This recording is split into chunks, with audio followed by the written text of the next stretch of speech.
बिस्मिल्लाहिर्रहमानिर्रहीम। अस्सलाम वालेकुम। हमारा आज का टॉपिक है फंक्शंस ऑफ मैनेजमेंट। एक मैनेजमेंट में जो मैनेजर जॉब कर रहा होता है उस मैनेजर के क्या फंक्शंस होते हैं, आज हम वो यहाँ पर डिस्कस करेंगे। सबसे पहले मैं आपको ये बता दूँ कि ये जो आज हम फंक्शंस और डिस्कस करने जा रहे हैं ये हेनरी फायोल हैं। इन्होंने 20th सेंचुरी में ये 5 फंक्शंस दिए थे। 5 फंक्शंस थे इनके, हेनरी फायोल ने दिए थे 20th सेंचुरी में। और हेनरी फायोल जो थे ये फ्रेंच बिजनेसमैन थे। 5 फंक्शंस होंगे, वो 5 फंक्शंस हेनरी फायोल ने दिए थे, 20th सेंचुरी में दिए थे और ये फ्रेंच बिजनेसमैन थे। अब हम वो 5 फंक्शंस देखते हैं वो कौन कौन से हैं, और उन 5 फंक्शंस को अब जो ऑर्गेनाइजेशंस हैं वो 4 फंक्शंस में कन्वर्ट कर चुके हैं। और ये जो बात मैं आपको बता रही हूँ कि अब ये 5 की बजाय 4 फंक्शंस हो गए हैं, तो ये जो इसका रेफरेंस मैं आपको दे दूंगी, ये बुक है रॉबिन्सन की, उसके अंदर उन्होंने ये बताया है कि अब हम 5 की बजाय जो 4 फंक्शंस है इसके ऊपर हम वर्क करते हैं। हेनरी फायोल ने कहा था कि एक मैनेजर 5 फंक्शंस परफॉर्म करता है, जिसमें फर्स्ट वन है प्लानिंग, सेकंड है ऑर्गेनाइजिंग, थर्ड है कमांडिंग, फोर्थ है कोऑर्डिनेटिंग और फिफ्थ है कंट्रोलिंग। लेकिन अब क्या होता है कि ये 5 फंक्शंस तो जो थे हेनरी फायोल ने दिए थे, लेकिन अब जो ऑर्गेनाइजेशंस में 4 फंक्शंस जो परफॉर्म करता है एक मैनेजर, उसमें उन्होंने कमांडिंग और कोऑर्डिनेटिंग को इकट्ठा करके एक ही फंक्शन बना दिया है, लीडिंग। तो आज हम यहाँ पे डिस्कस करेंगे, वो हम करेंगे प्लानिंग, ऑर्गेनाइजिंग और लीडिंग। लीडिंग में ही कमांडिंग और कोऑर्डिनेटिंग आ जाएगी, और उसके बाद हमारा जो फोर्थ फंक्शन होगा वो हो जाएगा कंट्रोलिंग का। अब इनको हम वन बाय वन देख लेते हैं और एंड पे मैं आपको इनके कीवर्ड्स भी बता दूंगी, जिससे आप इनको याद रख सकते हैं कि प्लानिंग में क्या आता है, ऑर्गेनाइजिंग में क्या आता है, लीडिंग में क्या है और कंट्रोलिंग में क्या है। सबसे पहला जो फंक्शन था वो प्लानिंग।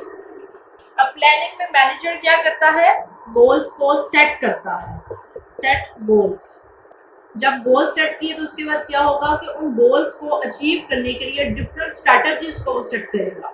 सबसे पहले उसने गोल सेट किए, गोल्स को अचीव करने के लिए अब वो डिफरेंट स्ट्रैटेजीज को सेट कर रहा है। इसके अलावा प्लानिंग में आ जाएगा कि वो डिफरेंट प्लान्स को डेवलप कर रहा है। तो प्लानिंग में ये 3 फंक्शंस हैं जो एक मैनेजर परफॉर्म करता है, गोल्स को सेट करता है, स्ट्रैटेजीज बनाता है, डिफरेंट प्लान्स बनाता है। इसमें और भी सारी बहुत सी चीजें आ सकती हैं प्लानिंग में। इसमें और भी बहुत सी चीजें आ सकती हैं कि कितने अरसे में वो गोल्स को अचीव करना है। मतलब जो भी प्लानिंग से रिलेटेड सारी चीजें होंगी उन गोल्स को अचीव करने के लिए वो सारा कुछ वो प्लानिंग में यहाँ पर सेट करता है।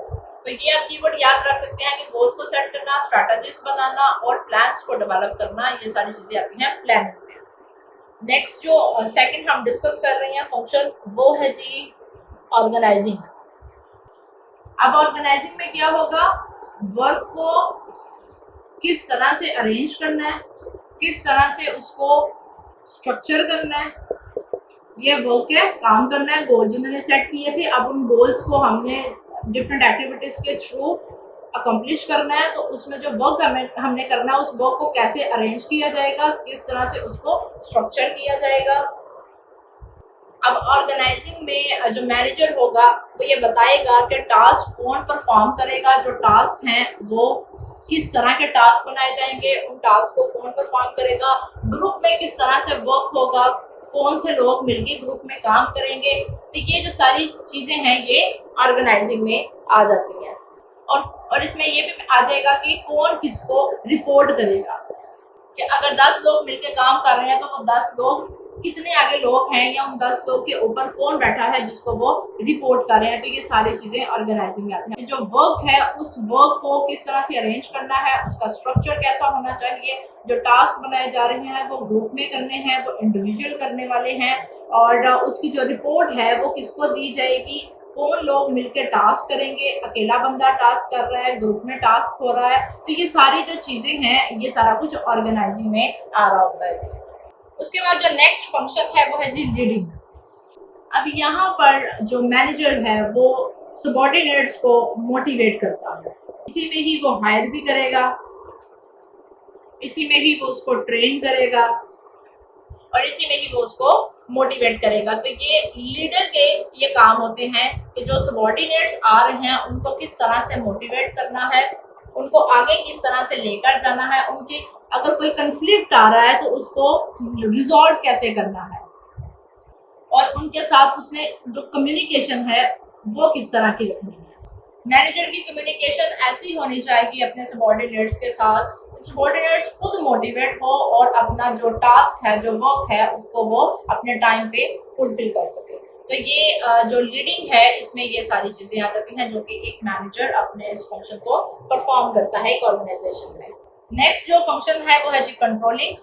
सबसे पहले हमने देखा था प्लानिंग में गोल को सेट किया गया, फिर उन गोल्स को जो वर्क है उसको किस तरह से ऑर्गेनाइज करना है, उसका स्ट्रक्चर कैसा होना चाहिए उसके बारे में बताया ऑर्गेनाइजिंग में। फिर उसके बाद थर्ड आ गया कि अब उस काम को मुकम्मल करने के लिए लोगों को मोटिवेट किस तरह से करना है, सबॉर्डिनेट्स को, वो बताया।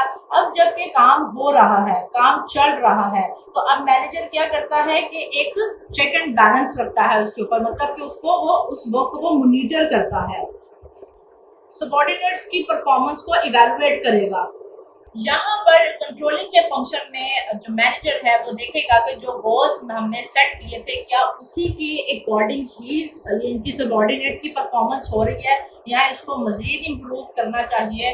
तो कंट्रोलिंग में जो लीडर है या जो मैनेजर है वो यही चीजें परफॉर्म कर रहा होता है कि एक तो वो मॉनिटरिंग कर रहा होता है, दूसरी वो चीजों को कंपेयर कर रहा होता है कि इसमें मजीद इम्प्रूवमेंट की जरूरत है कि नहीं है, और इसके अलावा वो करेक्टिंग भी कर रहा होता है कि अगर जो गोल सेट किए थे उसके अकॉर्डिंग काम नहीं हो रहा तो वो मैनेजर क्या करेगा, अगेन फिर से वो वापस जाएगा और जहां से काम जो गोल सेट किए थे वहां से वो अगेन सबॉर्डिनेट से काम करवाएगा, मतलब कि वो फिर चीजों को बिल्कुल राइट ट्रैक पर लेकर आएगा, तो वो करेक्ट करवाएगा चीजों को। तो कंट्रोलिंग के फंक्शन में क्या मैनेजर परफॉर्म करता है कि वो जो टास्क हो रहे हैं ऑर्गेनाइजेशन में उसको वो मॉनिटर कर रहा है, उनकी जो सबॉर्डिनेट्स है उनकी परफॉर्मेंस को इवैल्यूएट कर रहा है, उनकी कंपेयर कर रहा है चीजों को, कहाँ पर इम्प्रूवमेंट की जरूरत है, जो गोल सेट किए हैं क्या उसी जो गोल सेट किए हैं उसके मुताबिक जो परफॉर्मेंस चाहिए थी क्या वैसी ही परफॉर्मेंस हो रही है, और अगर नहीं हो रही तो वो फिर से चीजों को करेक्ट करके अगेन से वो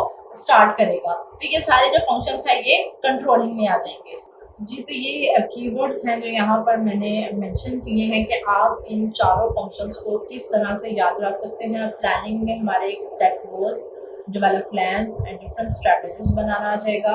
ऑर्गेनाइजिंग में लोगों को, मतलब पीपल को और वर्क को अरेंज करना कि कौन सा काम किसने करना है, वर्क का स्ट्रक्चर कैसा होना चाहिए, वो सारा कुछ इसमें आ जाएगा। फिर उसके बाद सबॉर्डिनेट्स को हायर करना, उनको ट्रेन करना, उनको मोटिवेट करना, ये सारा कुछ लीडिंग में आ जाएगा।